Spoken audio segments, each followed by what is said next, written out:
নমস্কার, আপনারা দেখছেন আমন্ত্রণ টিভি, আর আপনাদের সঙ্গে রয়েছি আমি শ্রাবণী। প্রত্যেকবারের মতন এইবারেও আমি আপনাদের সামনে তুলে ধরব পুরনো সেই প্রাচীন অতীতের কথা, না জানা কিছু কাহিনী, না জানা না শোনা কিছু গল্প। আজ কাহিনী বা গল্পের মূল বিষয়টি হল আমাদের অতি পরিচিত শিয়ালদহ স্টেশন।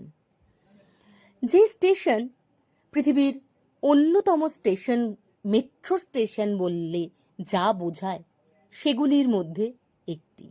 অতি জনবহুল, অতি ব্যস্ততা প্রতিনিয়ত আমরা সেখানে দেখতে পাই। হাজার হাজার মানুষের আনাগোনা কিন্তু সেই শিয়ালদহ স্টেশনে লক্ষ্য করা যায়। সেই শিয়ালদহ স্টেশনের এখনকার বর্তমান পরিস্থিতি সম্পর্কে তো আমরা সবাই জানি। তার যে রূপ, তার যে চিত্র, সেটা কিন্তু আমাদের সামনে সকলের কাছে অতি স্পষ্ট। কিন্তু শিয়ালদহ স্টেশনের সেই প্রাচীন আমল, সেই প্রাচীন যুগে কেমন ছিল সেই স্টেশন, বা সেখান থেকে কোন ট্রেনই বা কোন গন্তব্যে গিয়ে পৌঁছতো, সেই অজানা কিছু তথ্য আপনাদের সামনে আমি তুলে ধরার চেষ্টা করছি। শিয়ালদহ স্টেশন কলিকাতা, যেটা বললে বোঝায় মেন কলিকাতা। সালটা তখন 1944। দেশ বিভাগের আগে আমনুরা বলে একটি জংশন ছিল। সেটি অতি গুরুত্বপূর্ণ একটি রেলওয়ে স্টেশন ছিল অতীতে।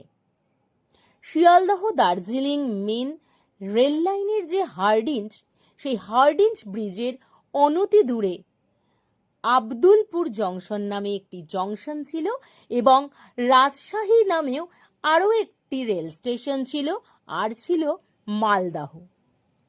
সেই অনতি দূরে হার্ডিন ব্রিজের আব্দুলপুর জংশন থেকে রাজশাহী হয়ে মালদাহগামী লাইনে পড়তো এই আমনুরা জংশন, যেটি সেই সময় অর্থাৎ প্রাচীন ইতিহাসের বা অতীতের সেই সময় একটি খুবই গুরুত্বপূর্ণ রেলওয়ে স্টেশন বা জংশন ছিল।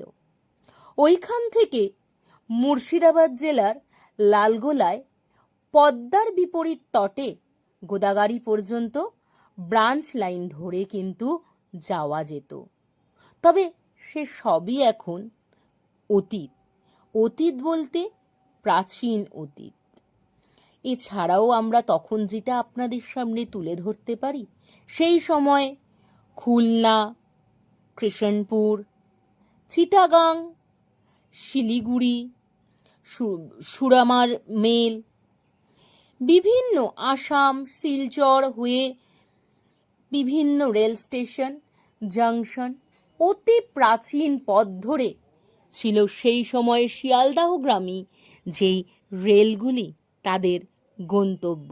তারা আপন মনে আপন বেগে জনকোলাহলহীন, হয়তো আজকের মতন এত জনবহুলতা সেই সময় ছিল না, তবে প্রাচীন ইতিহাসের রেল লাইনের, রেল গাড়ির সেই কয়লার ইঞ্জিনের যে ছুকছুক শব্দ আজও কিন্তু মানুষের মনে প্রাণে অতি বহুলভাবে দাগ কেটে যায়। আজও কিন্তু ফিরিয়ে নিয়ে যায় সেই 1944 সাল, সেই অবিভক্ত দেশ, সেই হিন্দুস্তান পাকিস্তানের যে গল্প, সেই যে বাংলাদেশের বিভিন্ন জেলা, বিভিন্ন রাজ্য, আমাদের পশ্চিমবঙ্গ, গোটা ভারতবর্ষের সেই সমস্ত কথা কিন্তু আমাদের সেই সুদূর অতীতে ফিরিয়ে নিয়ে যায়। আজ স্বাধীনতার পরে রেলওয়ে স্টেশন শিয়ালদহ বর্তমান যুগের সাথে কিন্তু অতীতের বহুল বহুল পার্থক্য এনে দিয়েছে। তাও সেই মনে রয়ে গেছে অতীতের নস্টালজিক 1944-এর শিয়ালদহ স্টেশন, আমনুরা জংশন, মালদাহ। এখনকার মতন এই পর্যন্তই। আরও আমরা এই ধরনের নানা প্রাচীন ইতিহাস, নানা অতীতের অজানা গল্প, তার পাশাপাশি বর্তমান যুগের যেই সমস্ত অজানা অচেনা তথ্য রয়েছে, সেগুলো আমরা আপনাদের সামনে তুলে ধরার চেষ্টা করব। আপনারা আমাদের চ্যানেলটির সাথে থাকুন, আমন্ত্রণ টিভির পাশে থাকুন। অবশ্যই যে আমাদের চ্যানেলটি রয়েছে সেটি লাইক, শেয়ার এবং সাবস্ক্রাইব করুন। আপনারা দেখছেন আমন্ত্রণ টিভি। দেখুন, জানুন, মেতে উঠুন।